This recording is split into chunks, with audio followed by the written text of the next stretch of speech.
எண் 22 ஆரத்தியா எஸ். ஆண்டுகள் ஆக ஆக வயதுகள் ஏற ஏற இளமை கூட்டும் பேரதிசயம் பெற்ற என் தமிழ் அன்னையை வணங்கி என் உரையை தொடங்கி பேச போகிறேன். என் தலைப்பில் இறங்கி நான் எடுத்த தலைப்போ விவசாயம் ஒரு நாட்டின் முதுகெலும்பு.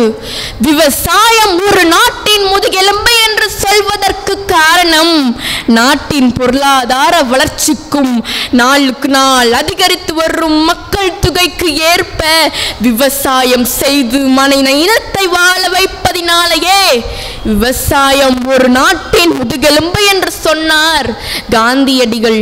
அந்த முதுகெலும்பின் தற்போதைய நிலை பற்றி பார்க்கலாமா? பசுமை புரட்சி என்றாலே விஞ்ஞானி எம்.எஸ். சுவாமிநாதன் அவர்களின் கட்டுரையை அனைவரும் அவசியம் படித்து தெரிந்து கொள்ள வேண்டும்.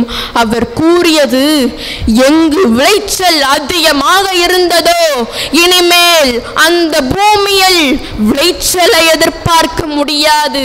காரணம், தாறுமாறான ரசாயன உரம் பயன்படுத்தியதால் நுண் ஊட்டச்சத்து பற்றாக்குறை வந்து விட்டது. அதில் பாதி கலர் நிலமாக மாறிவிட்டது. அதாவது அதிகமான உப்புத்தன்மை சேர்ந்த நிலமாக மாறிவிட்டது. மிக தீவிரமான செயற்கை விவசாயம் செய்ததன் விளைவாக இன்று கேன்சர் உருவாவதற்கு காரணமாகி வருகிறது. இதற்கு இயற்கை விவசாயம் செய்தால் பூச்சிக்கொல்லிக்காகவும் ரசாயன உரங்களுக்காகவும் கடன் வாங்க வேண்டிய அவசியமும் இல்லை மற்றும் உடல் நலக்குறைவிலிருந்தும் தப்பிக்கலாம். இந்த தரவுகளை நான் சொல்லவில்லை, நம் விஞ்ஞானி நம்மாழ்வார் அவர்கள் சுவாமிநாதன் அவர்களின் கட்டுரையிலிருந்து கூறினார். அடுத்ததாக நஞ்சை நிலத்தின் தற்போதைய நிலை பற்றி பார்க்கலாமா? விவசாயம் செய்து கொண்டிருக்கும் நிலத்தில் 4 வழிச்சாலை 8 வழிச்சாலை எதற்கு? திருச்சியில் விமான நிலையம், அதுவும் நஞ்சை நிலத்தில் எதற்கு? சேரும் நீரும் வயலும் இருந்த இடத்தில் கம்பியும் கான்கிரீட்டும் அல்லவா இருக்கிறது.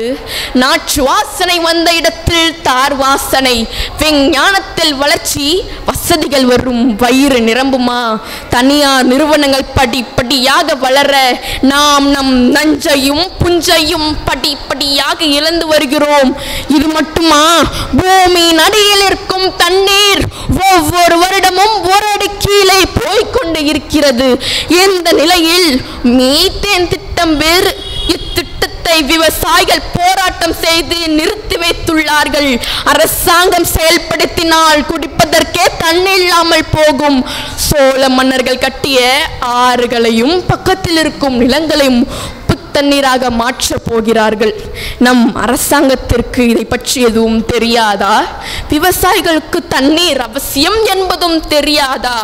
நம் முன்னோர் தண்ணீரை ஆற்றில் பார்த்தார்கள், நாம் குழாயில் பார்க்கிறோம். எதிர்காலம் கண்ணீரை தான் பார்க்கும் நிலை வந்துவிடுமோ என்ற அச்சம் வருகிறது.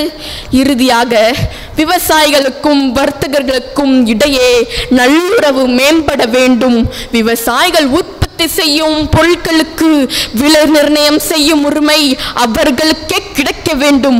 அன்று யானை கட்டி போரெடுத்த சோழ தேசம் எவ்வாறு வளமையாக இருந்ததோ அது மீண்டும் சிறப்பு பெற நம் அரசின் முழு கவனம் செலுத்தினால் மட்டுமே வளைந்த முதுகெலும்பை நிமிர்த்தலாம் என்று கூறி இறுதியாக ஒரு குறளை சொல்லி முடித்துக் கொள்கிறேன். உழுதுண்டு வாழ்வாரே வாழ்வார், மற்றெல்லாம் தொழுதுண்டு பின் செல்பவர் என்று கூறி வாய்ப்புக்கு நன்றி சொல்லி விடைபெறுகிறேன். நன்றி, வணக்கம்.